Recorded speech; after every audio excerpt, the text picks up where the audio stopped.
Hello. Hello. Hi.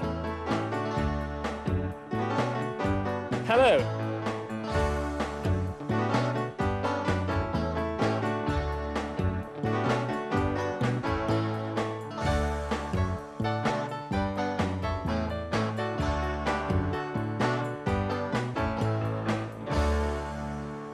Hello, and welcome back to That's English. Hello.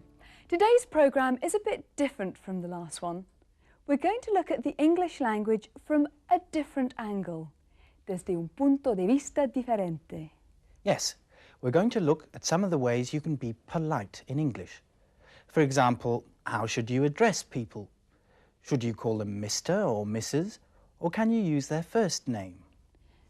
And how can you say what you mean politely, educadamente? Sometimes it's not what you say, but the way that you say it that's most important. And we'll see how British people sometimes say one thing when they really mean something else. So, to start with, we went out of the studio and we asked people this question. What do you like people to call you? ¿Cómo le gusta que le llamen? I like to be called by my first name, Julia. I like to be called Gareth. That's my first name. I suppose I like my first name to be used most of the time. It's more friendly. But there are some situations where it's a bit too personal, and I prefer Mr. Harvey. For all my friends, I like to be addressed by my Christian name, my first name. People I don't know, Mrs. to begin with, but I very soon revert to my Christian name.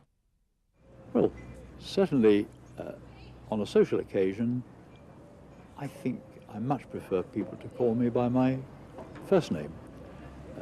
If I'm dealing in business, then I think I like to keep it a bit more formal until I know somebody well. Yes, I think I'd go along with that. I prefer Christian name on social occasions, but it comes occasionally as a bit of a surprise to be called by your Christian name straight off by someone you've never met. So, most of those people agreed. When they're doing business or talking to people they haven't met before, they prefer people to use their surname and Mr. or Mrs. But they like their friends to use their first names, their Christian names. So it's the same as Spain.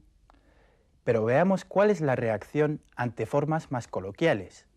For example, nicknames, diminutivos familiares. I like my friends to call me Derek, but some of my best friends call me by my nickname, or one of my nicknames, which is Deza. I'm usually just called Louisa, Lou for short. I like people to call me by my first name, Sean, or if they're good friends, to call me Shawnee. I like people to use my first name, which is Tamsin, because I like it. It comes from Cornwall. But when they use my surname, which is Harwood, I prefer them to use Ms. rather than Miss, because, well, I think it's more sophisticated. All my friends call me Chris, but my family, they prefer to call me Christopher, and family friends, they do the same. At school, everyone calls me Anchor, because that's my surname. He's called 3 different things. Chris by his friends, Christopher by his family, and at school he's called Anchor. That's his surname. And Tamsin prefers Ms. Harwood because it's more sophisticated and modern. Ms. We use it for both married and single women. Mr. Elliot? What? Who, me? You see, you have to use the right name for the right person at the right time. Well, Ms. Collinridge, shall we go on with the programme? Yes, Tony. Well now, in Britain, people don't always say exactly what they mean. De hecho, algunas veces no se debe decir lo que realmente se piensa. If you do, people will think you're being rude, grosero. For example, if you want to criticize, criticar someone, or if you want them to do something that they don't want to do, then you must use a roundabout way, una forma indirecta. We've got a story for you. One person wants the other person to do something, but it's very difficult for him to say it. Yes. Here's part 1 of our new series.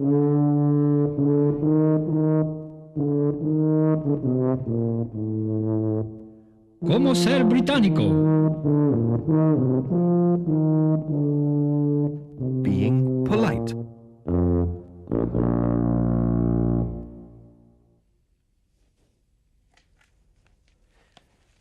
Vanessa's coming this afternoon. Really? It would be nice if the flat were a bit tidier.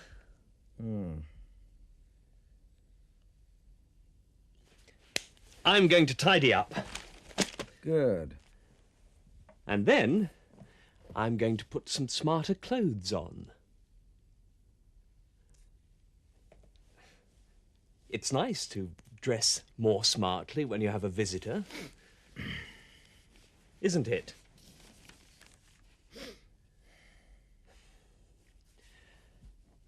Have you thought about changing? No. I think it would be marvellous if you wore the jacket without the holes. Do you? Don't you? Don't I what? Don't you think the jacket without the holes is nicer than that one? Nicer? What do you mean? Don't you like this jacket?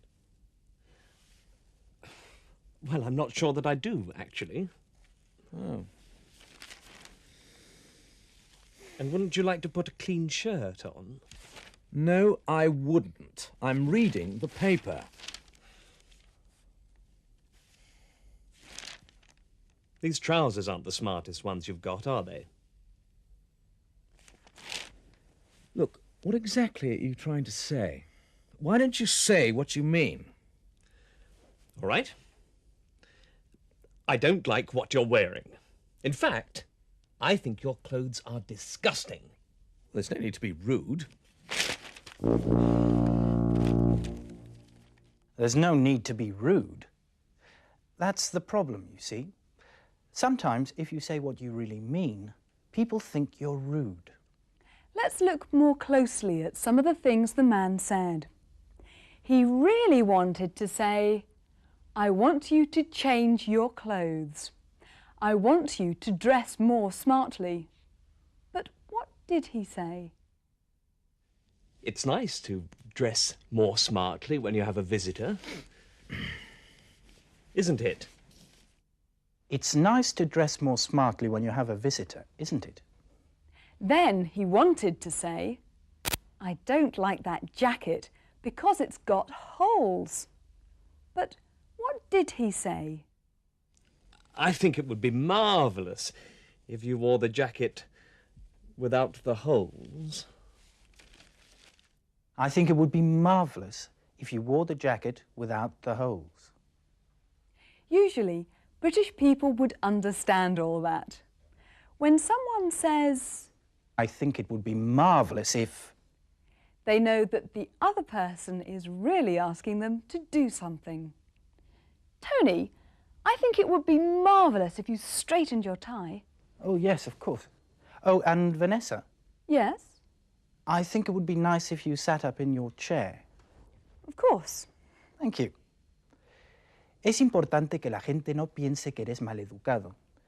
Cuando oigas hablar a los británicos, fíjate en esta forma indirecta de decir las cosas y trata de utilizarla tú también. That would be marvellous. But now, it's time for the news. Not today's news. Our news is 100 years old. What was happening in the 1890s? Good evening. Here is the news from That's English. First, the headlines. A new kind of moving carriage comes onto the streets. And in sport, a lady plays golf. But today's main story is the new carriage designed and built by Mr. Carl Benz. It's a bit slower than a horse, but some people are saying that it might be an important type of transport in the next century. Over to our current affairs correspondent, who has the full story. Frank, what is this fantastic new machine called?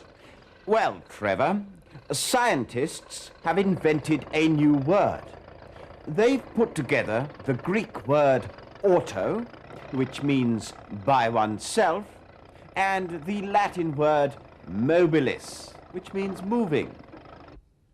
So what is the new word, Frank? The automobilis? That's right, Trevor. A strange name. But Frank, it's a sort of carriage with no horses. That is, a horseless carriage, isn't it? Yes, it is, Trevor. But in fact, some people have made the expression horseless carriage simpler. They are calling it a car. A car. I see. Strange word. And now, sport. For the first time, a woman has played golf. And she hit the ball quite well. A woman playing golf. What will they think of next? But that's all from me until tomorrow night. Till then, good night.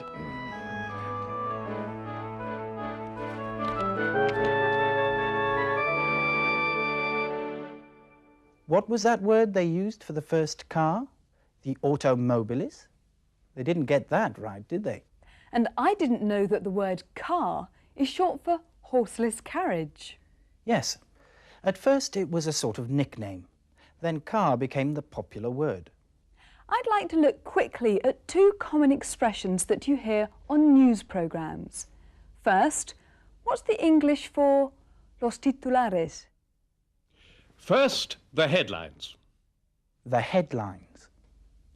And did you hear the words for especialista en temas de actualidad?